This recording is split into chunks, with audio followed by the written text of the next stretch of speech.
Prashanth Varma direction లో తేజ హీరోగా తెరకెక్కిన హనుమాన్ క్రియేట్ చేస్తున్న రికార్డులు అన్ని ఇన్ని కావు. బాక్స్ ఆఫీస్ దుమ్ము దులుపుతోంది ఈ మూవీ. ఇప్పుడు ఈ సినిమా అవసరమా అని ప్రశ్నించిన వాళ్ళే ఇప్పుడు హనుమాన్ హవాను పొగుడుతున్నారు. వరల్డ్ వైడ్ గా 150 కోట్ల మార్క్ క్రాస్ చేసిన హనుమాన్ వీక్ డేస్ లో కూడా భారీ వసూళ్లను రాబట్టింది.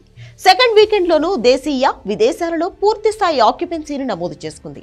హనుమాన్ టీం మరోసారి ప్రేక్షకుల హృదయాలను గెలుచుకుంది. ఇచ్చిన మాటను నిలబెట్టుకుంది. అయోధ్యలోని రామ మందిరంలో రాముడి ప్రాణప్రతిష్ఠకు విరాళం ఇస్తామని హనుమాన్ మూవీ టీం రిలీజ్ కు ముందు ప్రకటించింది. ఇచ్చిన మాటకు కట్టుబడి అయోధ్యకి భారీ విరాళం ఇచ్చింది మూవీ టీం. హనుమాన్ మూవీకి వచ్చిన ప్రతి టికెట్ నుంచి ₹5 చొప్పున అయోధ్యలోని రామ మందిరానికి విరాళం ఇచ్చింది. దీంతో అయోధ్యలోని భగవాన్ శ్రీ రాముని ప్రాణప్రతిష్ఠ వేడుకల్లో చేరింది హనుమాన్ మూవీ టీం. హనుమాన్ మూవీకి ఇప్పటి వరకు 53,28,211 టికెట్లు అమ్ముడుపోయాయి. వాటి నుంచి ₹2,66,41,055 అందిస్తున్నట్లు మూవీ నిర్మాతలు ప్రకటించారు. కాగా ఇప్పటికే హనుమాన్ ప్రీమియర్ షోల ద్వారా అమ్మిన 2,97,162 టికెట్ల నుంచి ₹14,85,810 చెక్కును అందించారు.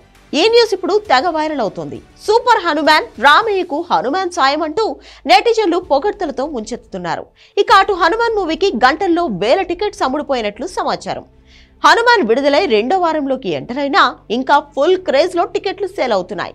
ప్రేక్షకులు ఈ సినిమా చూసేందుకు క్యూ కడుతున్నారు. ముఖ్యంగా పిల్లలు తెగ ఆసక్తి చూపిస్తున్నారు.